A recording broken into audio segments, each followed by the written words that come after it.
Everyone, welcome back to my channel. My name is Preeti Pandey and आज हम लोग discuss करने वाले हैं सिर्फ और सिर्फ न्यूमेरिकल। तो इससे पहले हमारी वीडियोस आई थी, वो आई थी हमारे नेशनल इनकम और उससे जितने भी अलग अलग मेथड्स से उनकी स्पेसिफिक मैंने वीडियो बनाई थी, जिसका मैं लिंक डिस्क्रिप्शन बॉक्स में डाल दूंगी और आप लोग वहां जाके भी उसको देख सकते हैं। तो आज उन्हीं मेथड्स को यूज करते हुए हम लोग यहाँ पे कुछ न्यूमेरिकल सॉल्व करेंगे। प्लस मैं आपको डिस्क्रिप्शन बॉक्स में PDF प्रोवाइड कर रही हूँ, तो आप लोग उसको प्रैक्टिस कर सकते हैं। और कोई भी डाउट्स होंगे तो मुझे आप जो मेरा मेंशन नंबर है उस पर कॉन्टैक्ट कर सकते हैं, या फिर आप मुझे डायरेक्ट फेसबुक पे भी मैसेज कर सकते हैं इस लिंक पे।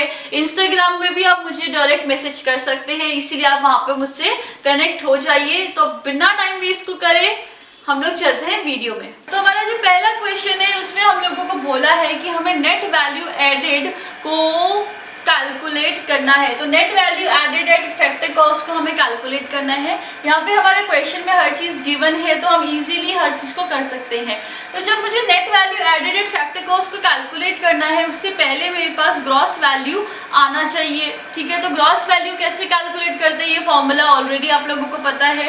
तो जब हम लोग फॉर्मूले में कैलकुलेट करेंगे तो सबसे पहले फॉर्मूले को हम मेंशन करेंगे सॉल्व करते वक्त। तो gross value added at market price हमें कैलकुलेट करना है। तो यहाँ पर मैंने लिया है sales plus change in stock. Sales plus change in stock ही तो हमारा वैल्यू ऑफ आउटपुट होता है। तो value of output minus intermediate consumption था, तो इंटरमीडिएट कंजम्पशन हमें इंटरमीडिएट कॉस्ट दे रखी है क्वेश्चन में, तो वो इधर ले लूंगी। तो यहाँ पर हो जाएगा हमारा सेल्स 200 करोड़ जो मेंशन है, चेंज इन स्टॉक 10 करोड़ और फिर इंटरमीडिएट कॉस्ट जो है हमारा 90 करोड़ है। तो इससे मेरा कैलकुलेट होके आ गया GVAMP जो दिया है हमें 120 करोड़। फिर अब GVAMP आ गया तो बहुत इजी वे में हम NVA को कैलकुलेट कर सकते हैं, जो भी मैंने आप लोगों को पहले कुछ अलग अलग एग्रीगेट्स पढ़ाए थे उसी के थ्रू। तो net value added at factor cost होगा हमारा GVAMP, तो लेना ही पड़ेगा यहाँ से क्योंकि कैलकुलेट करना है। तो GVAMP, अब ग्रॉस से नेट में जाने के लिए डेप्रिसिएशन लेते हैं और MP से FC में जाने के लिए नेट इनडायरेक्ट टैक्स लेते हैं। तो क्या हमें वहाँ पर डेप्रिसिएशन मेंशन्ड है? नहीं है, तो उसको हम जीरो ही कंसिडर कर लेंगे। नेट इनडायरेक्ट टैक्सेस का फॉर्मूला होता है इनडायरेक्ट टैक्सेस माइनस सब्सिडीज, लेकिन ना सब्सिडीज दिया है ना डायरेक्ट को इनडायरेक्ट टैक्सेस दिया है। लेकिन मैंने यहाँ नोट में मेंशन भी करा है कि इनडायरेक्ट टैक्सेस का ही पार्ट होता है एक्साइज ड्यूटी, इसीलिए मैं उसको यहाँ पर ले लूंगी जब मैं उसको सॉल्व कर रही हूँगी। तो एक्साइज ड्यूटी यहाँ पे ले लिया। तो GVAMP 120 करोड़, डेप्रिसिएशन कुछ है नहीं, NIT दिया नहीं है, सब्सिडीज नहीं दी है, तो डायरेक्ट हम लोग माइनस इनडायरेक्ट टैक्सेस कर देंगे या फिर माइनस एक्साइज ड्यूटी कर देंगे। तो ये मेरा हो जाएगा 120 करोड़ माइनस 12 करोड़, तो मेरा आ गया 108 करोड़। तो ये मेरा निकल के आया है NVA एट FC। ध्यान रखना बार बार क्वेश्चन में पूछा क्या है इसका, क्योंकि कभी फैक्टर कॉस्ट पूछा होता है लेकिन हम सिर्फ MP तक निकाल के आ जाते हैं, कभी हमसे नेट वैल्यू एडेड पूछा होगा हम सिर्फ GVA तक निकाल के आ जाएंगे, तो इसका बहुत ध्यान रखना है। अब हम लोग इसका नेक्स्ट क्वेश्चन करते हैं। अब हम लोग डिस्कस करने वाले हैं एक क्वेश्चन से हमें दो तरीके से निकालना है हमारा GNP/FC। हमें निकालना है gross national product at factor cost income method से, सेम GNP/FC हमें निकालना है एक्सपेंडिचर मेथड से। तो पहले हम लोग निकालने वाले इनकम मेथड से और फिर निकालेंगे हम लोग हमारे एक्सपेंडिचर मेथड से। क्वेश्चन सेम रहेगा।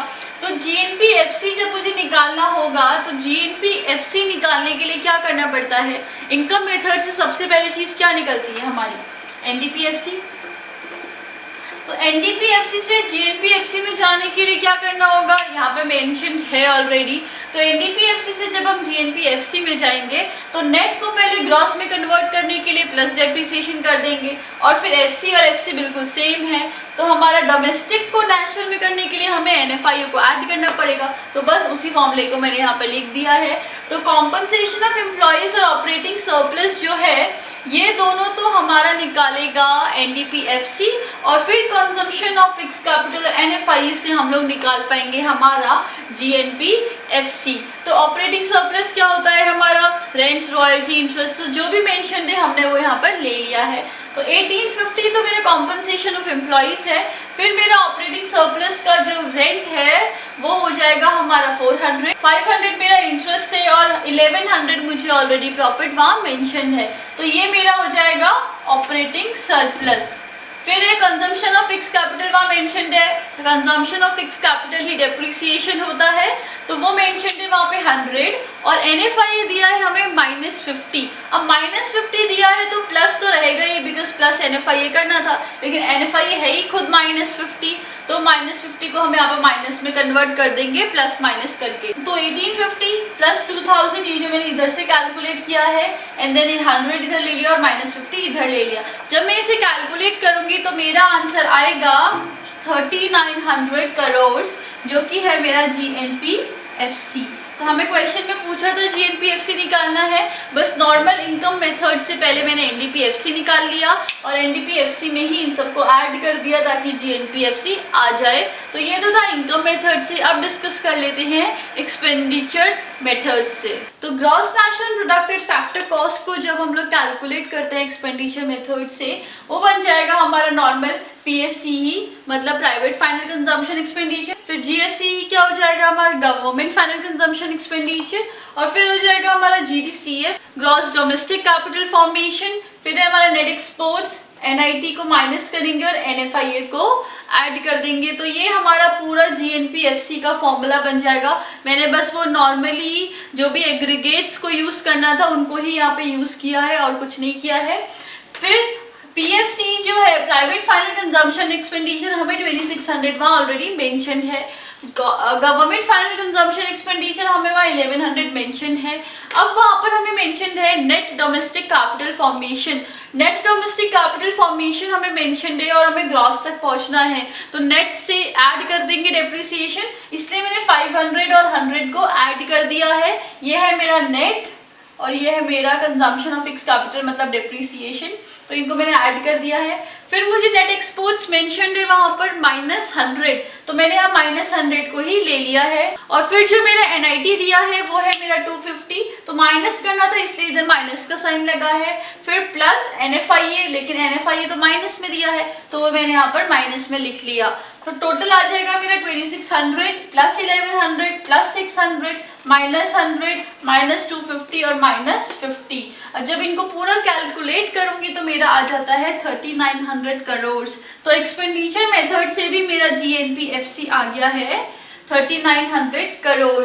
तो इट डजेंट मैटर कि हम लोग किस मेथड से सॉल्व करने वाले हैं, हमारा एक्सपेंडिचर मेथड से भी सेम ही आंसर आएगा जो हमारा इनकम मेथड से आंसर आएगा। आई गेस आप लोगों को इसमें कोई डाउट नहीं होगा। फिर भी अगर कोई डाउट्स होंगे तो आप मुझसे नीचे कमेंट बॉक्स में कमेंट करके पूछ सकते हैं। अब हमारा तीसरा क्वेश्चन है जिसमें हम लोग नेशनल इनकम कैलकुलेट कर रहे हैं, और नेशनल इनकम कैलकुलेट करना मतलब हो जाएगा कि हम लोग निकाल रहे हैं NNPFC, क्योंकि नेशनल इनकम को ही NNPFC बोलते हैं। अब NNPFC निकालना है, हमारे पास ये सारी इन्फॉर्मेशन ऑलरेडी मेंशन है, तो इस इन्फॉर्मेशन को देख के आई गेस आप लोगों को जैसे रेंट देखा होगा, वेजेस एंड सैलरी देखा, या फिर आप लोगों ने रॉयल्टी देखा, इंटरेस्ट, प्रॉफिट, तो इससे पता चल चुका होगा कि इनकम मेथड से ही हमारा नेशनल इनकम निकल रहा है।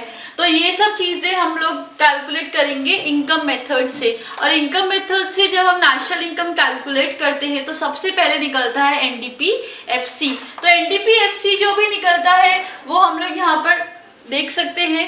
तो NDPFC का फॉर्मूला क्या था, कॉम्पनसेशन ऑफ एम्प्लॉइज, उसके बाद हमारा ऑपरेटिंग सरप्लस, उसके बाद हमारा मिक्स्ड इनकम, तो उसको हम यहाँ पर ले लेंगे। तो यहाँ पर मेरा वेजेस एंड सैलरीज दिया है, प्लस हमें दिया है social security contribution by employers, तो वो हमारा चीज पार्ट बन जाएगा कॉम्पनसेशन ऑफ एम्प्लॉयज का, तो वो इधर निकल जाएगा। मैंने यहाँ 1000 और 100 इसका मेंशन कर दिया।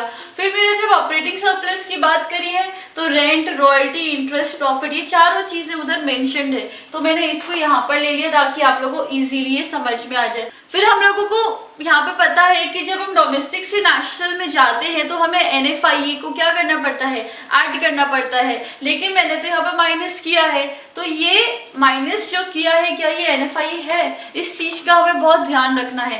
तो NFIA का नॉर्मल फॉर्मूला अगर हम लोग देखें तो वो रिसीव माइनस पेड होता है, तो रिसीव हमें कहीं मेंशन नहीं है तो ऑटोमेटिकली हम लोग माइनस वाले को ले लेंगे, क्योंकि हमें पे करना है तो पे क्या होगा, माइनस होगा, इसीलिए मैंने यहाँ पर net factor paid to abroad को माइनस लिया है। तो ये मैंने -10 इधर ले लिया। तो अब बस इनको कैलकुलेट करना है। तो 1000 और 100 हो जाएगा 1100, 200, 50, 300 और 400 है मेरा 950 और -10 इधर ले लिया। उसको जब मैं पूरा कैलकुलेट करूंगी तो मेरा आ जाएगा 2040 करोड़। तो NNPFC कितना हो जाएगा, 2040 करोड़। तो आई गेस आप लोगों को ये सारे जो भी मेथड्स है मैंने आज प्रॉब्लम सॉल्व करवाई है, इलस्ट्रेशंस करवाई हैं, इसमें कोई प्रॉब्लम नहीं होगी। फिर भी अगर आप लोगों को कोई डाउट होते हैं तो आप लोग मुझसे नीचे कमेंट बॉक्स में अपनी क्वेरीज को पूछ सकते हैं, प्लस दिए गए व्हाट्सएप नंबर पे भी आप मुझे कॉन्टैक्ट कर सकते हैं। Thank you so much for watching this video. I guess आप लोगों का कोई डाउट नहीं होगा एंड थोड़ा सा आप लोगों को एक क्लियरिटी मिली होगी कि किस तरीके से न्यूमेरिकल को सॉल्व करना है और किस तरीके से हम लोगों के क्वेश्चंस आ सकते हैं। तो भी मेरी पुरानी वीडियोस थी जिसमें मैंने तीनों मेथड समझाए थे, उसमें भी मैंने साथ साथ में दो न्यूमेरिकल्स किए हुए हैं, तो आप जाके वहां पर भी चेक कर सकते हैं। और बहुत ही ईजी वे में हम लोगों ने समझा कि नेशनल इनकम कैसे कैलकुलेट किया जाएगा इन तीनों मेथड से। फिर भी कोई डाउट्स है तो आप मुझे कमेंट बॉक्स में कमेंट कर सकते हैं। एंड अगर सब्सक्राइब नहीं किया है चैनल को तो सब्सक्राइब जरूर करें, like share to maximum people, because boards आने वाले हैं और नेशनल इनकम का वेटेज सबसे ज्यादा रहता है। इसीलिए मिलते हैं अब हमारे नेक्स्ट वीडियो में।